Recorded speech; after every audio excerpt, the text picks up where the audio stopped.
येळकोट येळकोट जय मल्हार. ह्या व्हिडिओमध्ये आपण पालीच्या खंडोबाची यात्रा, त्यांची माहिती, त्यांची कथा, बानाई आणि म्हाळसाच्या लग्नाची गोष्ट हे सगळी माहिती पाहणार आहोत. व्हिडिओ शेवटपर्यंत नक्की पहा.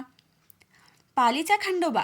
संपूर्ण महाराष्ट्राची दैवत खंडोबा पाली हे ठिकाण महाराष्ट्रातील सातारा या जिल्ह्यात आहे. शंकराचे अवतार असणारा पाली खंडोबा हे प्रसिद्ध तीर्थक्षेत्र आहे. पुणे कराड मार्गावर उंब्रजवरून काशीळकडे साधारणपणे 5 किलोमीटर अंतरावर पाली हे गाव आहे.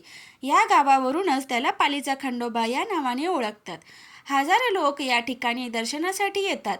जानेवारी महिन्यात या ठिकाणी मोठी यात्रा भरते. खंडोबा देवाचे मंदिर हे तारळी नदीच्या तीरावर आहे. पुण्यापासून 135 किलोमीटर अंतरावर हे ठिकाण असून तेथे जाण्यासाठी 2 तास वेळ लागतो.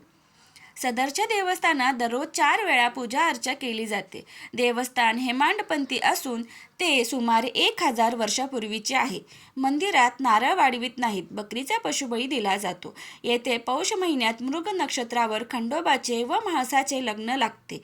त्याची पौराणिक कथा खालीलप्रमाणे. ज्यावेळी समुद्रमंथन झाले त्यावेळी श्री भगवान विष्णूंनी मोहिनीचे रूप धारण करून देवांना व दैत्यांना अमृत व सुरापान यांचे वाटप केले. त्यावेळेस मोहिनीचे रूपावर शंकर भाळले. त्यावेळी श्री विष्णूने शंकरास सांगितले की तू ज्यावेळी मार्तंड भैरवाचा अवतार धारण करशील त्यावेळी मी तुझी इच्छा पूर्ण करीन. त्याचप्रमाणे श्री भगवान शंकराने पार्वतीच्या शरीरात प्रवेश करून मोहिनीचे रूप धारण केले व ती अतिसुंदर दिसू लागली. म्हणून तिचे नाव महालया शक्ती असे ठेवले. तीच आहे म्हाळसादेवी. तिने तिम्माशेठ वाण्याच्या घरी बालकन्येचे रूप धारण केले व तिचा विवाह सदर वाण्याने मार्तंड भैरवाशी पौष शुक्ल पौर्णिमा या दिवशी करून दिला. म्हाळसा व म्हाळसाकांत येथून गुप्त झाले आणि ते शिवलिंग रूपाने प्रकट झाले. त्यावेळी पाली येथील खंडोबास मल्हारी म्हाळसाकांत असे नाव पडले.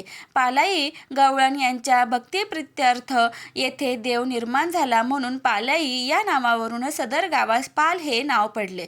सदर देवाचा पुजारी दरवर्षी बदलतो, त्याप्रमाणे वारकरी मात्र प्रतिदिन बदलतो. येथील महादेवास उमामहेश्वर या नावाने संबोधले जाते. देवास फुलाचा कौल लावला जातो. कौल उजवा दिल्यास देवाचे करणे काही राहिले नाही व कौल डावा दिल्यास आपले काही राहिले आहे असे तेथील भाविक लोक मानतात. सदरच्या मंदिराचे जीर्णोद्धाराचे काम सुरू असून त्यास अंदाजे ₹12 लाख खर्च अपेक्षित आहे. सदरचा खर्च हा भक्तांच्या देणगीतूनच करण्यात येतो. सदरच्या जीर्णोद्धाराचे काम श्री चंद्रशेखर स्वामीनाथन शेखाई तामिळनाडू हे करीत आहेत. सदा देवस्थानाचे व्यवस्थापक म्हणून श्री लक्ष्मण दिगंबर वेदपाठक हे आहेत. चला पाहूयात खंडोबाची लग्नकथा. एक वाघ्या. खंडोबाला वाहिलेल्या पुरुषास वाघ्या तर स्त्रीस मुरळी असे म्हणतात. खंडोबा हे दैवत बहुपत्नीक आहे. खंडोबाच्या स्त्रिया वेगवेगळ्या जातीतील आहेत. अशा बहुपत्निकत्वामुळे त्या जातीमध्ये एक प्रकारचा सांस्कृतिक धागा तयार झाला आहे. खंडोबाची पहिली पत्नी म्हाळसा लिंगायत असून दुसरी पत्नी बानाई धनगर आहे. मोहिनी व पार्वती यांचा संयुक्त अवतार मानण्यात येतो. म्हाळसा नेवाशाच्या तिमशेठ नावाच्या व्यापाऱ्याच्या घरात जन्मली. स्वप्नात मिळालेल्या खंडोबाच्या दृष्टांतानुसार तिमशेठने पाली येथे पौष पौर्णिमेस दोघांचे लग्न लावले असे सांगितले जाते. दुसरी पत्नी बानाई इंद्राची मुलगी असल्याचे मानले जाते. ही एका धनगरात सापडली. बानाईला जेजुरी येथे पती मिळेल असे वर्तविण्यात आले. जेजुरीस बानाईने खंडोबास पाहिले. तिथे दोघे प्रेमात पडले. बानाईचा सहवास मिळण्यासाठी खंडोबाने आपली पत्नी म्हाळसा हिच्या सोबत सारीपाटाचा डाव मांडला. डाव हरणाऱ्यास 12 वर्षे वनवास ही अट होती. खंडोबा हा डाव हरला व धनगराचे रूप घेऊन बानाईच्या पित्याकडे नोकर म्हणून राहू लागला. एक दिवस खंडोबाने सारी मेंढरे मारली व बानाईच्या पित्यास बानाईशी लग्न लावल्यास सारी मेंढरे जिवंत करतो असे सांगितले आणि बानाईचे लग्न या धनगराशी झाले. खंडोबाच्या प्रेमात पडलेली बानाई या लग्नास आणि इच्छुक होती. जेजुरीच्या वाटेवर खंडोबाने आपले खरे रूप बानाईस दाखविले. बानाईस बघून म्हाळसा संतप्त झाली.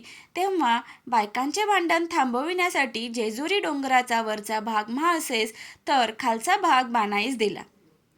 म्हणून जेजुरी गडावर म्हाळसेचे मंदिर वर तर बानाईचे पायथ्यास आहे असे सांगतात. पुढे पाहूयात पालीचे खंडोबा यात्रा. श्री खंडोबा व म्हाळसा यांची विवाह यात्रा प्रसिद्ध असून यात्रेसाठी महाराष्ट्रासह इतर राज्यातील लाखो भाविक पाल येथील मंदिरात हजेरी लावतात. भाविकांनी दिलेल्या देणगीतून 4,51,000 रुपये किमतीची 11 किलो चांदी, 1,72,000 रुपये किमतीचे 66 किलो पितळ आणि जवळपास 77,000 रुपये किमतीचे सागवानाचे लाकूड वापरून सुमारे 7 लाख रुपये किमतीचे आकर्षक सिंहासन तयार करण्यात आले आहे. खंडोबारायाचे संबंधित विशेष. रविवारी हा खंडोबाचा दिवस मानला जातो. सोमवती अमावस्या, चैत्री, श्रावणी व माघी पौर्णिमा, चंपाषष्ठी व महाशिवरात्री या दिवसांना विशेष महत्त्व आहे.